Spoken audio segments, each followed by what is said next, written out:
प्यारे बच्चों, सुप्रभात। आज हम संचार माध्यम पढ़ेंगे।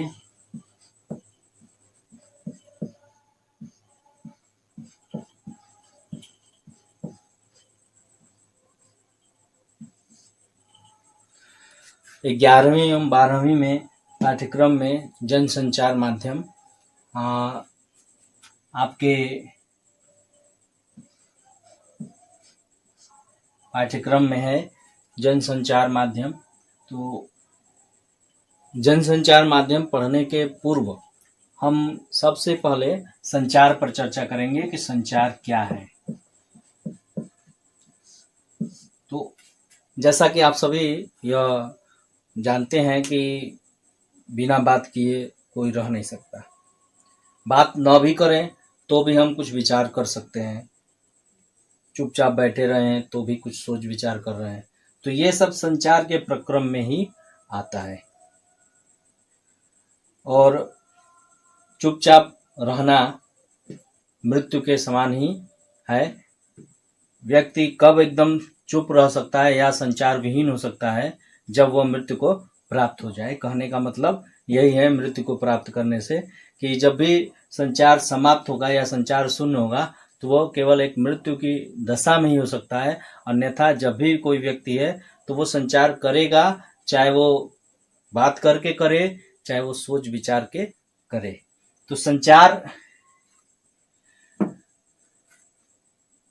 वह प्रक्रिया है जिसमें विचारों का आदान प्रदान एक दूसरे के माध्यम से होता है। और यह जरूरी भी नहीं है कि केवल दो व्यक्तियों के बीच में संचार हो, वह लाखों, करोड़ों, हजारों लोगों में भी संचार होता है। और इसके जो माध्यम होते हैं उन्हें ही हम, यानी जिनके द्वारा संचार किया जाता है, उन्हें हम संचार माध्यम कहते हैं। तो सबसे पहले संचार जो है वह चर धातु से बना है। किससे बना है? चर धातु से बना है, जिसका अर्थ होता है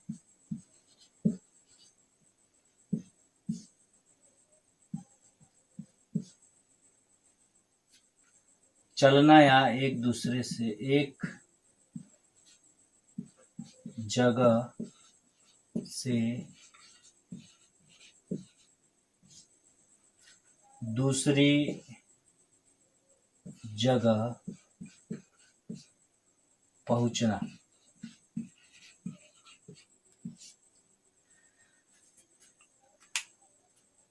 संचार में जो चर धातु से बना है, जिसका अर्थ जो होता है चलना या एक जगह से दूसरी जगह पहुंचना। तो जब कोई विचार एक जगह से दूसरी जगह पहुंचता है तो उसे ही संचार कहते हैं। जैसे मान लीजिए, और हम इसको भाषा से भी संबंधित कर सकते हैं। जैसे भाषा में आपने पढ़ा होगा कि विचार विनिमय का सशक्त माध्यम ही भाषा कहलाता है। तो संचार दो व्यक्तियों, दो या अधिक व्यक्तियों के बीच विचारों, अनुभवों का आदान प्रदान है। संचार क्या है? दो या दो से अधिक व्यक्तियों के बीच जो विचार होते हैं, जो अनुभव होते हैं, उनका आदान प्रदान ही है। एक मशहूर संचार शास्त्री विल्बर श्रैम, ये कौन है? ये एक संचार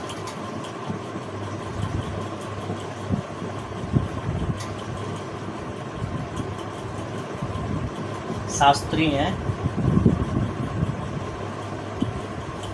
विल्बर श्रैम एक संचार शास्त्री हैं, जिन्होंने कहा है कि जो संचार है वो अनुभवों की साझेदारी है। जो संचार है वो क्या है?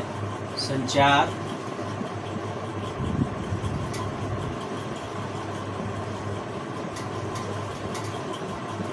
अनुभवों की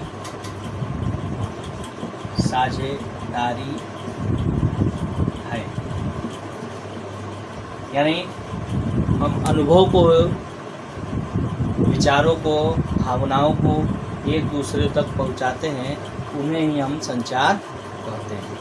सामान्य रूप से सूचनाओं को, विचारों को, अनुभवों को एक दूसरे तक पहुंचाना ही संचार कहलाता है।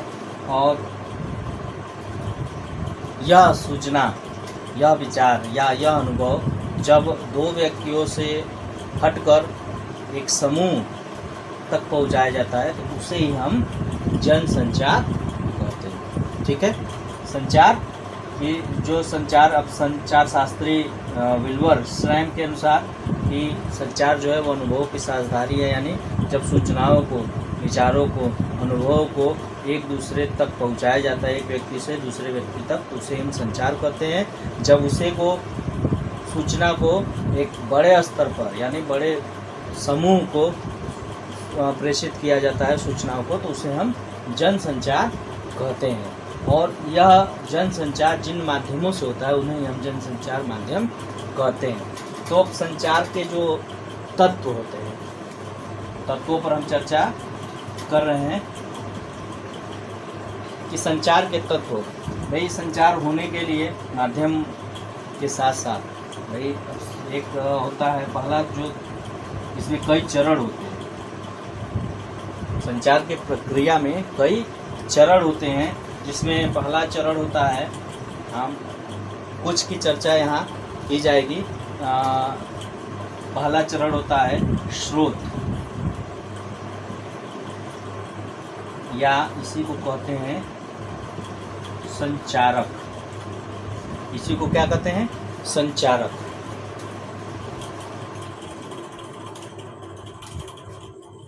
स्रोत या संचारक, यानी अगर मैं संचार कर रहा हूँ, मैं एक स्रोत हूँ। अगर मैं अपने को समझूं तो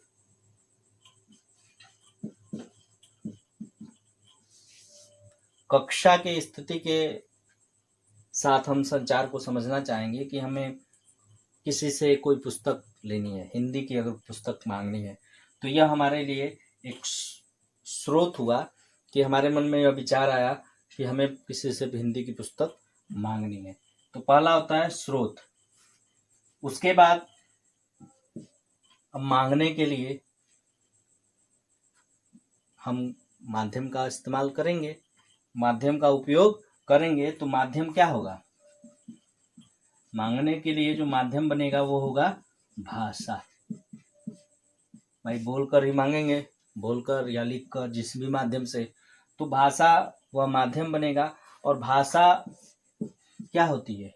भाई भाषा जो है, वर्ड से मिलकर शब्द बनते हैं और शब्द से मिलकर वाक्य बनते हैं, वाक्य से भाषा का क्रियान्वयन होता है। यानी भाषा की जो सबसे छोटी इकाई है वो है वर्ड। तो वह क्या है? वह चिन्ह है। क्या है? चिन्ह है। कैसा चिन्ह है? कूट चिन्ह है। कूट चिन्ह है। ठीक है, तो इसी को हम कूटीकृत या एनकोडिंग कहते हैं। इसी को हम कहते हैं एनकोडिंग। यानी पहले चरण के बाद, स्रोत के बाद दूसरा चरण आता है एनकोडिंग का।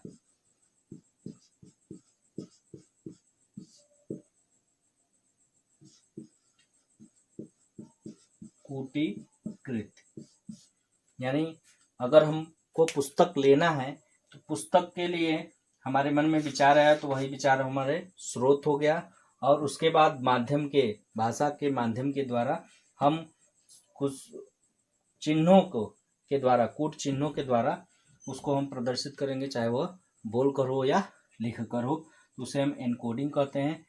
और वह भाई हमने अपने मित्र से पुस्तक मांगी, तो मित्र जो प्राप्तकर्ता होगा, प्राप्तकर्ता के पास हमने कहा, अब प्राप्तकर्ता भी क्या करेगा? जो एनकोडिंग है, यानी चिन्हों के माध्यम से पहुंचा, तो वो चिन्हों के माध्यम से उसको समझने की कोशिश करेगा, जिसको हम कहते हैं डीकोडिंग। क्या कहते हैं? डीकोडिंग।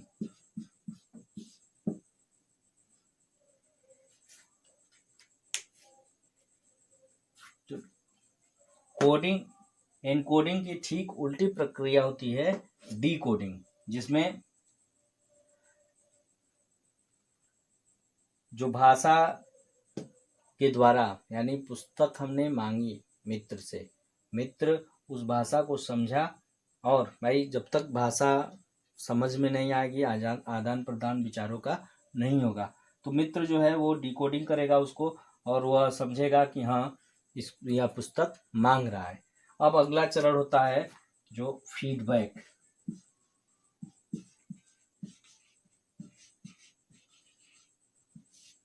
फीडबैक यानी सूचना प्राप्त होने के बाद प्राप्तकर्ता उस पर सकारात्मक या नकारात्मक अपना पक्ष रखता है, उसे ही हम फीडबैक कहते हैं, जो अपनी प्रतिक्रिया वह देता है। कि मान लीजिए मित्र से हमने पुस्तक मांगी, मित्र हाँ भी कर सकता है और ना भी कर सकता है, तो जो हाँ या ना कहेगा उसी को हम फीडबैक कहेंगे, प्रतिपूर्ति, या इसी को हम फीडबैक कहते हैं। इसको एक आरेख के माध्यम से हम समझने की कोशिश करेंगे। किंतु संचार जो है वास्तविक जीवन में उतनी सुचारू रूप से नहीं चल पाता, उसमें कई बाधाएं आती हैं। उन्हीं बाधाओं को हम शोर या नॉइस कहते हैं, और संचार की प्रक्रिया को अच्छा बनाने के लिए उस नॉइज को हमें हटाना पड़ता है। वो नॉइज कई तरह से हो सकता है, वो मानसिक भी हो सकता है, तकनीकी भी हो सकता है, भौतिक भी हो सकता है। तो उसको हटाने के बाद ही जो संचार है वो बेहतर हो सकता है। तो इसको हम एक आरेख के रूप में समझेंगे कि यह शोर प्रभावित करने वाला कारक है जो माध्यम और संदेश दोनों को प्रभावित करता है। सबसे पहले हम स्रोत या संचारक के चरण में आते हैं। उसके बाद वह संदेश के रूप में माध्यम के द्वारा प्राप्तकर्ता तक पहुंचता है, और प्राप्तकर्ता उसके बाद प्रतिपूर्ति या फीडबैक जो है वापस स्रोत या संचारक तक पहुंचाता है। तो इस पूरी प्रक्रिया को ही हम एक संचार प्रक्रिया का नाम देते हैं। ठीक, संचार यहाँ तक समझ में आ गया।